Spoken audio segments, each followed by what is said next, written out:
नमस्कार, सुप्रभात, बहुत स्वागत है आपका। मैं हूं आपके साथ ऋतु ज्ञानवानी। नवरात्र की शारदीय नवरात्र की आप सभी को बहुत बहुत शुभकामनाएं। नमस्कार, मैं हूं आपके साथ अंशिका पाठक। आज से शारदीय नवरात्र की शुरुआत हो रही है और घट स्थापना के साथ 9 दिन मां दुर्गा के अलग अलग स्वरूपों की पूजा होगी। और पहले दिन आज मां के शैलपुत्री स्वरूप की पूजा होगी। मां शैलपुत्री राजा हिमालय की पुत्री है, इसीलिए इन्हें शैलपुत्री कहा जाता है। इनके दाएं हाथ में त्रिशूल है और बाएं हाथ में त्रिशूल है और बाएं हाथ में कमल धारण करती हैं।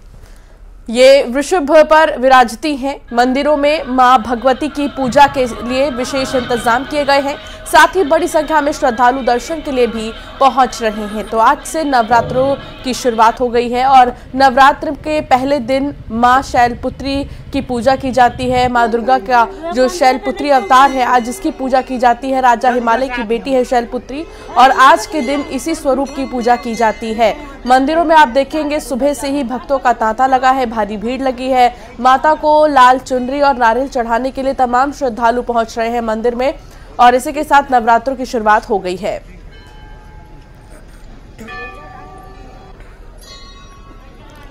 तो आज से नवरात्र 9 दिन मां की विशेष पूजा की जाएगी।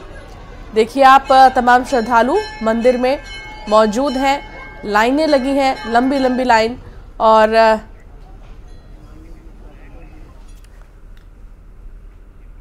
नवरात्र के पावन मौके पर मां महामाया मंदिर का दरबार भक्तों के लिए सजकर तैयार हो चुका है। नवरात्र के पहले दिन भक्तों की भारी भीड़ मंदिर में मां के दर्शन और पूजन के लिए पहुंची है। मान्यता है कि मां महामाया के दरबार में जो भी भक्त सच्चे मन से मनोकामना मानता है, वो मनोकामना मां जरूर पूरा करती हैं। तो जो भी मनोकामनाएं हैं वो पूरी हो जाती हैं इस मंदिर में पहुंचते ही। और आप देखिए मंदिर में श्रद्धालुओं की भीड़ देखने को मिल रही है। आज से शारदीय नवरात्रि की शुरुआत हो गई है। आप मेरे पीछे देख सकते हैं कि इस वक्त मैं मौजूद हूं मां महामाया मंदिर में और सुबह से ही भक्तों का तांता लगा है। लोग अपनी बारी का इंतजार कर रहे हैं ताकि मां के दर्शन कर सकें। और मान्यता है कि जो कोई भी सच्चे मन से यहाँ पे अपनी मुरादें मांगता है, उसकी मुरादें जरूर मां पूरी करती है। हमारे साथ कुछ श्रद्धालु भी हैं, हम जानेंगे कब से आ रहे हैं भैया और कितना मान्यता है इस मंदिर का। भैया मैं तो लगभग 1990-91 से आ रहा हूँ, लेकिन मैं जब से आ रहा हूँ तो उस वक्त तो मेरा कुछ भी नहीं था, मैं साइकिल में चलता था। आज माता जी की कृपा से सब कुछ मिल गया। अब इतना मिला कि मैं इनका कभी जीवन में कभी नहीं भूल सकता। और दूसरी चीज़, इनसे जब भी कुछ भी मांगा, माता का इतना शक्ति है अंबिकापुर महामाया माँ का, इतना जब भी कुछ भी मांगा वो मतलब पूरा हुआ मुराद।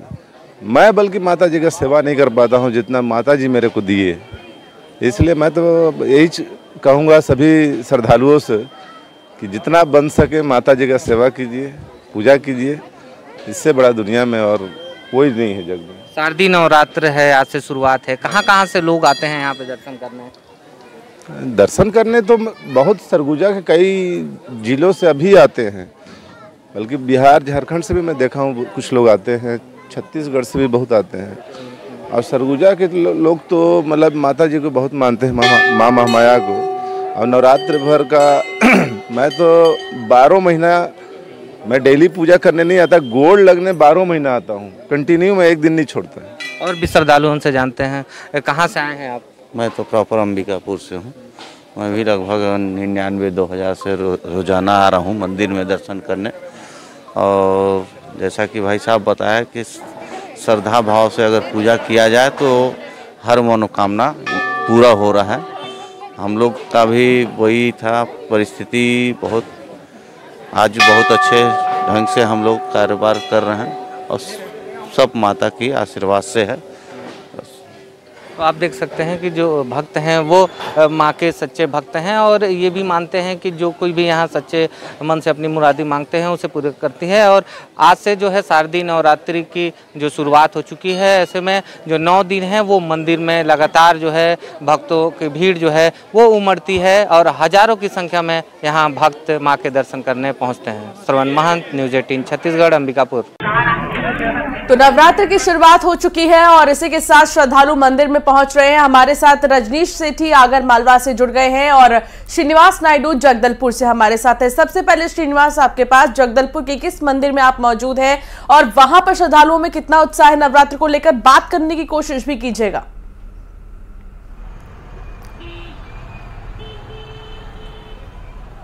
देखिए, मैं जगदलपुर बस्तर की जो आराध्य देवी है माँ दंतेश्वरी के मंदिर के द्वार के सामने मौजूद हूँ। बस्तर की जो आराध्य देवी माँ दंतेश्वरी की अलग ही महिमा है। यहाँ की जो लोग हैं जन जन की देवी कहलाती है, उसे मानते हैं, सभी मनोकामना पूरी करती है माता।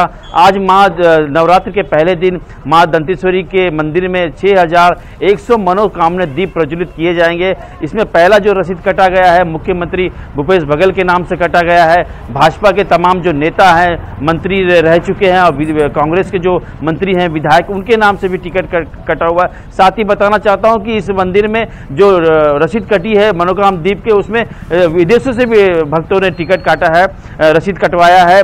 कनाडा है, अमेरिका है, ऑस्ट्रेलिया है। जो भक्त जो 7 समंदर पार दूर में रहते हैं वो भी माँ के प्रति आस्था रखते हुए माँ से मनोकामना पूरी करने के लिए दीप प्रज्वलित किए हैं। अब से कुछ देर बाद लगभग 11:36 पर माँ के मंदिर में मनोकामना दीप प्रज्वलित होंगे और भक्तों का सुबह से ही आना शुरू हो गया माँ के दर्शन करने के लिए। चूंकि ये बस्तर की आराध्य देवी है माँ दंतेश्वरी और इसके दूसरा रूप है दंतेवाड़ा, तो माँ दंतेश्वरी जो बस्तर की आराध्य देवी के साथ साथ लोगों की जन देवी और राज्य की भी देवी मानी जाती है। जी जी जी जी, तस्वीरें वाकई हमने देखी और वाकई उत्साह जो है चरम पर है।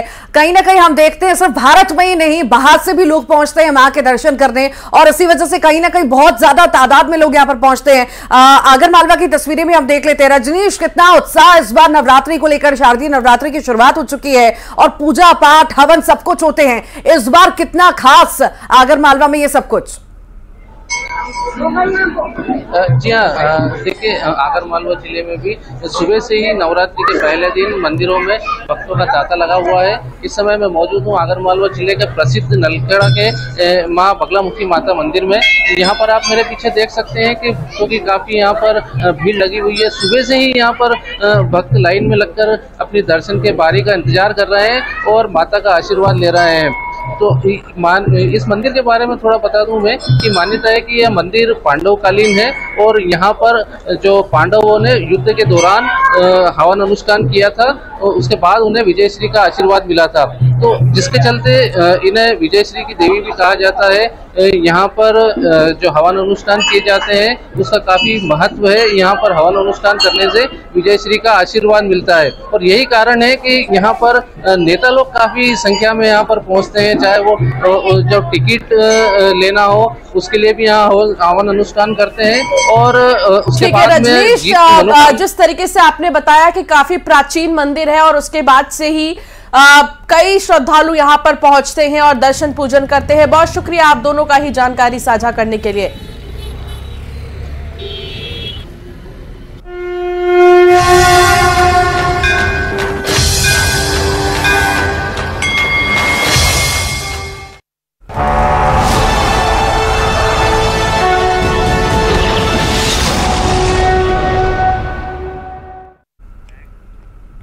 और अब बात छत्तीसगढ़ में कांग्रेस प्रत्याशियों के लिस्ट जारी होने के इंतजार की। अब इंतजार की घड़ियां खत्म होने वाली हैं, बस चंद घंटे का इंतजार है। जी हां, 2023 के महासंग्राम की हम बात कर रहे हैं। कांग्रेस की लिस्ट का लंबे वक्त से इंतजार किया जा रहा है, अब बस कुछ इंतजार और करना होगा और दावेदारों के प्रत्याशियों के नाम जो सामने आ जाएंगे, प्रत्याशी और दावेदारों के बीच सीधी लकीर भी साफ हो जाएगी। आज पार्टी अपने प्रत्याशियों की पहली सूची जारी करने वाली है और बस कुछ ही घंटे बाद छत्तीसगढ़ के सियासी संग्राम में कांग्रेस की तरफ से ताल ठोकने वाले योद्धाओं की तस्वीर सामने आ जाएगी। तो वहीं टिकट को लेकर सीएम भूपेश बघेल ने भी कहा है कि राजनांदगांव से रमन सिंह के सामने आखिर कौन होगा, जल्द पता चल जाएगा। इस मौके पर बघेल ने एक बार फिर से बीजेपी के टिकट बंटवारे में रमन सिंह के पसंद के प्रत्याशी बनाए जाने का दावा भी किया है। क्या कुछ कहा उन्होंने, आइए सुनवाते हैं। पितरों की विदाई का दिन है, पितृ मोक्ष दिवस है, कल से नवरात्रि, तो अग्रिम सबको शुभकामना, बधाई। माता रानी अब सब जगह विराजेंगी और कल ही हमारी पार्टी का टिकट पहले लिस्ट जारी होगा। चलिए अब हम आपको बताने जा रहे हैं कांग्रेस की पहली लिस्ट में आखिर कौन कौन से नाम हो सकते हैं। न्यूज 18 के पास कांग्रेस के 20 संभावित प्रत्याशियों की लिस्ट है। सीएम भूपेश बघेल को पाटन से, टीएस सिंहदेव को अंबिकापुर से, शिव डहरिया को आरंग से, अनिला भेड़िया को बालौद से टिकट मिल सकता है। वहीं उमेश पटेल को खरसिया से, ताम्रध्वज साहू को दुर्ग से, जय सिंह अग्रवाल को कोरबा से टिकट मिल सकता है। चरणदास मान को शक्ति से, शैलेश पांडे को बिलासपुर से, अमरजीत भगत को सीतापुर से, विकास उपाध्याय को रायपुर पश्चिम से टिकट दिया जा सकता है। ये संभावित चेहरे संभावित विधानसभा सीटों में से हम आपको बता रहे हैं कि कौन कहां से चुनाव लड़ सकता है।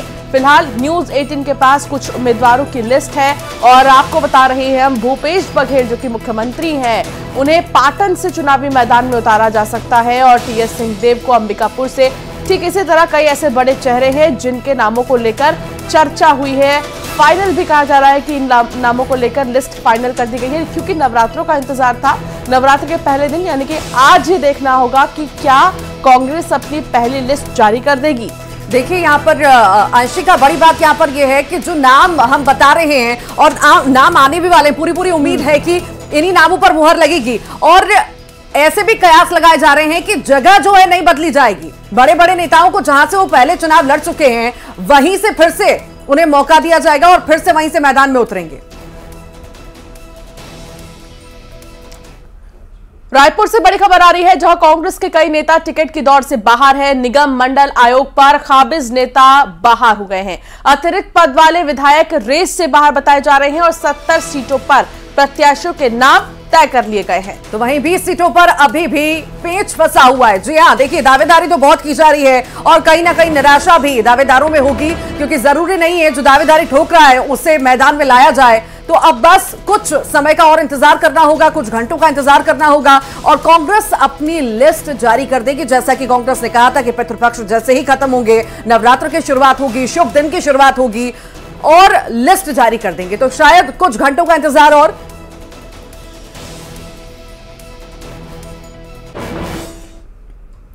और इसी बीच अमित शाह का छत्तीसगढ़ का दौरा है। रमन सिंह की नामांकन भी आएंगे अमित शाह। जी हां, 16 अक्टूबर को रायपुर आएंगे अमित शाह। 12:15 बजे रायपुर पहुंचेंगे केंद्रीय गृह मंत्री। दोपहर 12:20 पर पहुंचेंगे राजनांदगांव। रमन सिंह की नामांकन रैली में वो शामिल होंगे। योगी आदित्यनाथ भी मौजूद रहेंगे। सबसे बड़ी बात, दिग्गज चेहरे, क्योंकि बीते दिन ही ये जानकारी मिली थी कि अब जो बड़े चेहरे हैं, चाहे वो प्रधानमंत्री हो या अमित शाह हो, मोर्चा संभालेंगे, मध्य प्रदेश और छत्तीसगढ़ के चुनाव की कमान संभालेंगे और ऐसे में नामांकन के लिए कहा जा रहा है कि मुख्यमंत्री योगी आदित्यनाथ के साथ साथ अमित शाह भी यहां पर आ सकते हैं।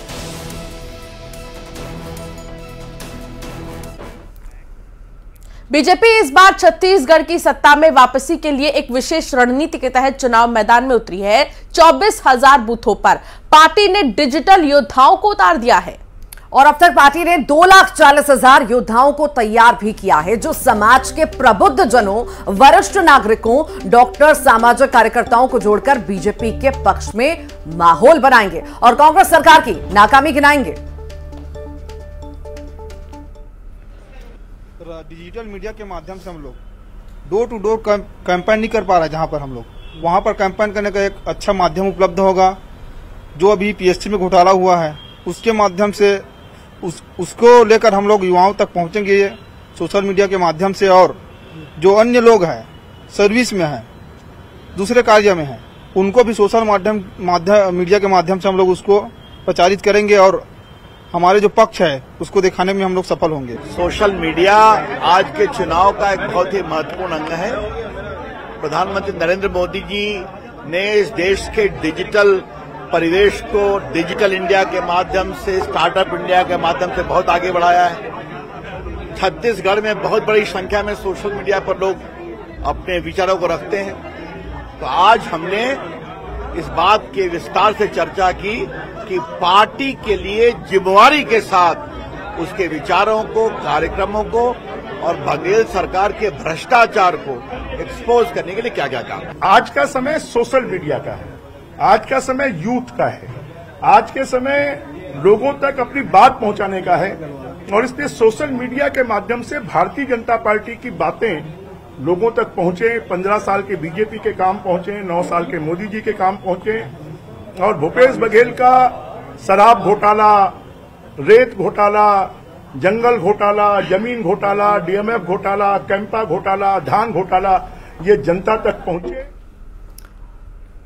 बीजेपी ने जब से लिस्ट जारी की है, कहीं ना कहीं हम विरोध के स्वर तेज होते हुए देख रहे हैं। कोरबा में भी हमने देखी और इसी तरह जशपुर में भी बीजेपी में प्रत्याशी को लेकर नाराजगी देखी जा रही है। जशपुर विधानसभा सीट से गणेश राम भगत को टिकट देने की मांग हो रही है। जशपुर के बीजेपी कार्यकर्ताओं का विरोध राजधानी रायपुर तक पहुंच गया है, जहां नाराज कार्यकर्ता पार्टी मुख्यालय के सामने धरने पर बैठ गए हैं। पार्टी मुख्यालय के सामने धरना देने के लिए पार्टी कार्यकर्ता बाकायदा खाना और तमाम चीजें पैक करके लेकर आ गए हैं, बर्तन तक लेकर आ गए, धरने पर बैठ गए। दूसरी तरफ जशपुर में भी गणेश राम भगत को टिकट नहीं मिलने से नाराज सैकड़ों आदिवासी बीजेपी दफ्तर के आगे धरने पर बैठे हैं।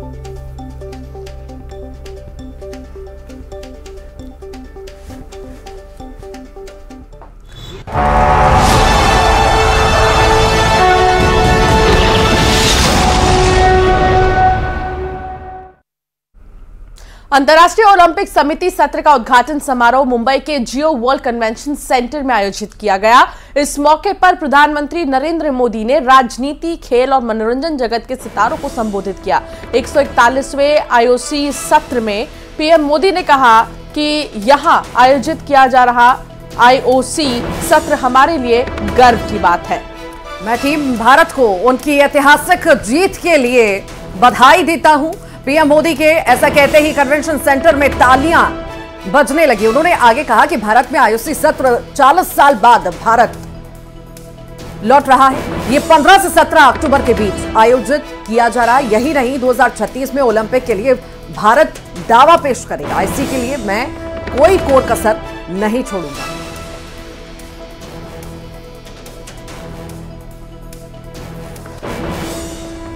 करोड़ भारतीयों का बरसों पुराना सपना है, उनकी आकांक्षा है। इस सपने को अब हम आप सबके सहयोग से पूरा करना चाहते हैं और 2036 ओलंपिक से भी पहले भारत साल 2029 में होने जा रहे यूथ ओलंपिक्स की मेजबानी करने को भी इच्छुक है।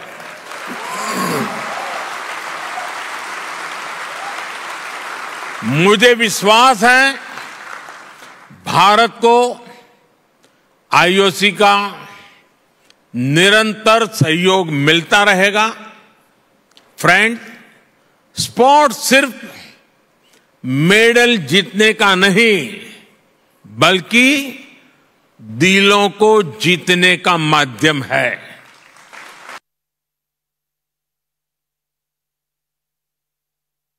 सदस्य नीता अंबानी ने कहा कि 40 सालों के बाद भारत में और पहली बार मुंबई में इस ऐतिहासिक आईओसी सत्र की मेजबानी करना हमारे लिए अत्यंत सम्मान की बात है। उन्होंने कहा, प्रधानमंत्री, हम बेहद खुशी से भरे हुए हैं और आप हमारे साथ शामिल हुए, इसलिए हम बेहद खुश हैं। आप दुनिया के सबसे बड़े लोकतंत्र के नेता हैं, नए भारत के वास्तुकार हैं। खेलों के लिए आपके समर्थन ने भारत में इस सत्र को वास्तविकता बना दिया है। नीता अंबानी के संबोधन में immense joy and gratitude that you have joined us today. You are the leader of the world's largest democracy, architect of New India. Your support to sport has made this session in India a reality.